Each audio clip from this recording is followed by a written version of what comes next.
born and raised as a Muslim in Cairo, Egypt, but I grew up as a child in the 50s in the Gaza Strip. And the reason I was in Gaza was because Gaza at that time was part of Egypt. I attended Gaza elementary schools where we learned hatred, vengeance, retaliation.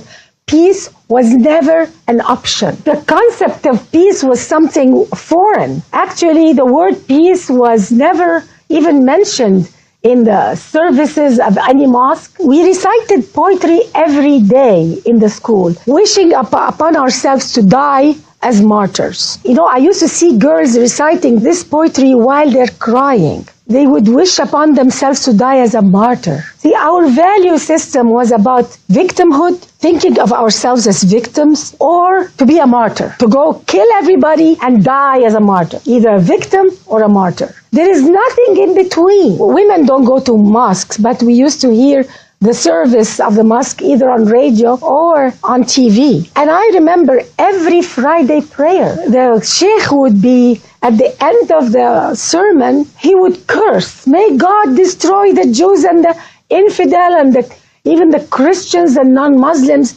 And he would call non-Muslims the enemies of Allah. If you grow up with cursing as a form of prayer, it can feel and sound normal. Hatred can be normal because who am I to judge? I never noticed that this is not holy. So this is how I grew up. 22 Arab countries did everything they could to make life impossible for Israel to exist. The Arab League forbade absorbing the so-called Arab Palestinians, rejected to give them citizenship in any Arab country. So you could see a Palestinian born in Cairo, for instance, and never get the citizenship and die in Cairo. They are born and die in Syria, a Palestinian, and they never get a citizenship. Why? Because the Arab League wanted the Palestinian problem never to be solved. This is not their agenda. The agenda is to keep them refugees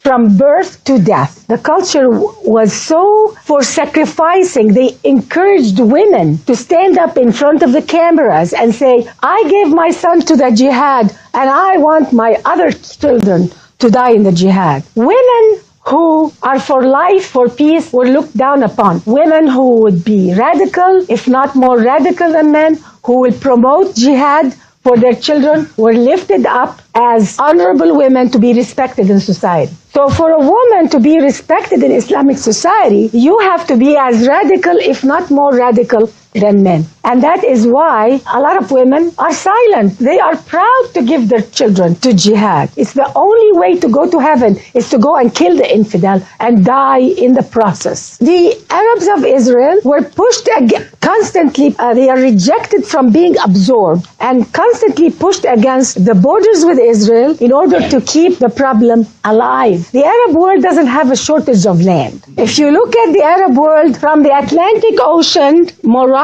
all the way to Persia, from Turkey all the way to Sudan. At that time, when I was a child, the Sinai was practically empty desert. Nobody lived in the Sinai. Like today, there is Sharm el-Sheikh, all the nice beaches. This was a military zone. And there is absolutely no need, no pressing need for Arabs to be so dwelled on wanting to throw the Jews in the sea. This international conflict called the Arab-Israeli conflict really is a fabrication. This is not a conflict over land. And anybody who thinks it's a conflict over land is misguided because we don't see the truth. The truth is Arabs, there is something in Islam anti-Jewish, anti-Christian, especially anti-Jewish, and I will tell you why. Those people calling themselves Palestinians who live in the Gaza and the West Bank are the pawns of the Arab world. I don't believe that they care about their happiness or welfare. They are set up to live a miserable life on purpose in order to show the world that we're victims. Do you think Saudi Arabia, with all the money they have, the Gulf countries, all these oil money, they can't give them good roads and good homes and good police and turn it into a productive area of the Middle East? They can, but that is not their objective. There is a hidden objective, and I don't understand why Western culture doesn't get it. Why Western media doesn't get it. It's so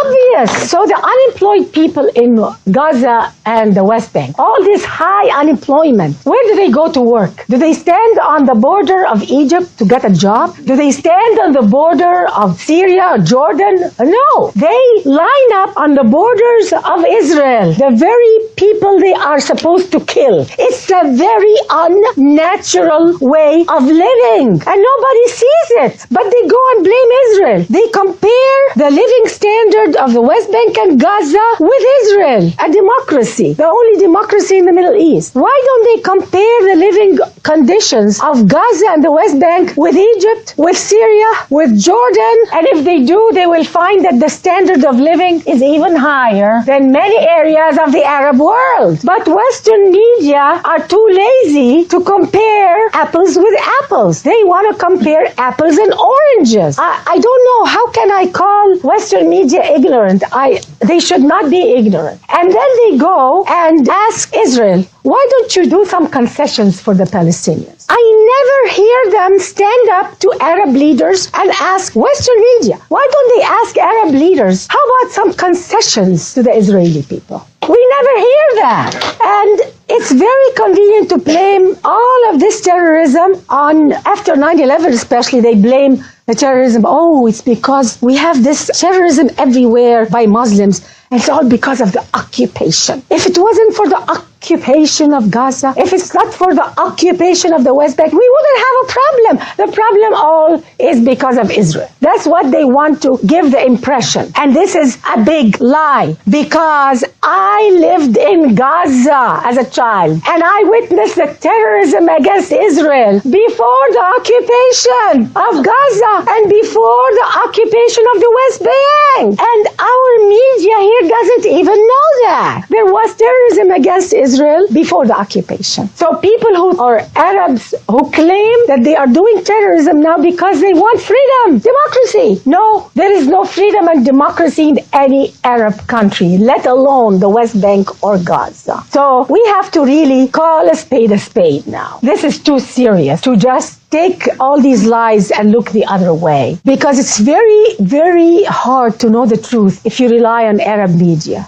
if you rely on the culture around you. And because of life in an oppressive society, I moved to America. I moved to America in the end of 78, 79. And my life completely changed. And one time I wanted to attend a synagogue and a church because I was curious. I thought they were going to curse the Arabs the same way we cursed them in our mosque. The holiness of the place. They were praying for everybody. They were praying for peace on earth. How can we leave this earth a better place? It was a totally different way of thinking, the opposite of what I grew up with. And that's when I went to a mosque here also in Los Angeles. And I thought that because they allowed women, that it was going to be different here within America. I am so glad that Islam in America must be so different. So I went to the mosque and I heard anti-Semitism again in the mosque. And I was told, don't assimilate in America. We're here to Islamize America. They were looking down at American culture. They were looking down at this society, and I felt very uncomfortable. I said, oh my God, there is an agenda here. And I never went back again.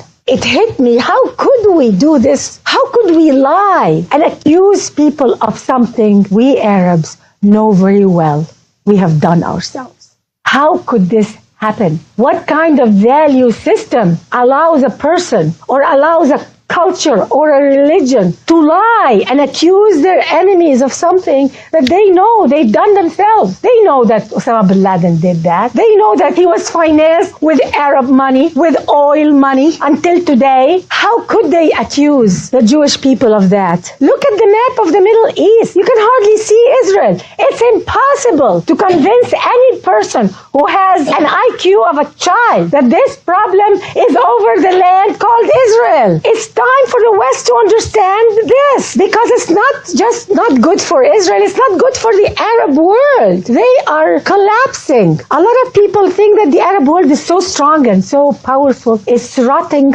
from the core, but they don't know. The religious leaders are telling them to continue the hate instead of telling them to repent and find the true God, the love and the friendship. In the eyes of many Muslims, in the eyes of Islam itself, Jews and non-Muslims, they call them the kafir, the infidels. They don't deserve the truth, they don't deserve justice, and they don't deserve mercy. How can this happen? And we accept it, and we don't say no. The Arab world will never have freedom and democracy when the hatred is number one, when the jihad is number one, when killing your enemy is number one, when you're fixated on lies and slander. You will never have peace and democracy. Nobody asks this question. Why all this lies and slander against the Jewish people, against America? They call America the great Satan and Israel the little Satan. Why? Do you know that on Syrian TV, on Arabic TV, on Egyptian TV, the constant day and night lies about the Jewish people is unbelievable. There was a show that was saying, and in it was not just religious leaders, some of them were scientists, Arab scientists, saying that, oh, do you know why Israel went to Haiti to help with the earthquake? You know why? Because Israel really wanted to harvest the organs of the Haitian people. These are the intelligentsia of the Arab world. When the intellectuals of the Arab world say that, what do you expect from the man on the street? And you wonder why they hate? Because day in and day out they are told this. I was told horrific things about the Jewish people. It took me years to extract it out of my mind, my heart, and my consciousness.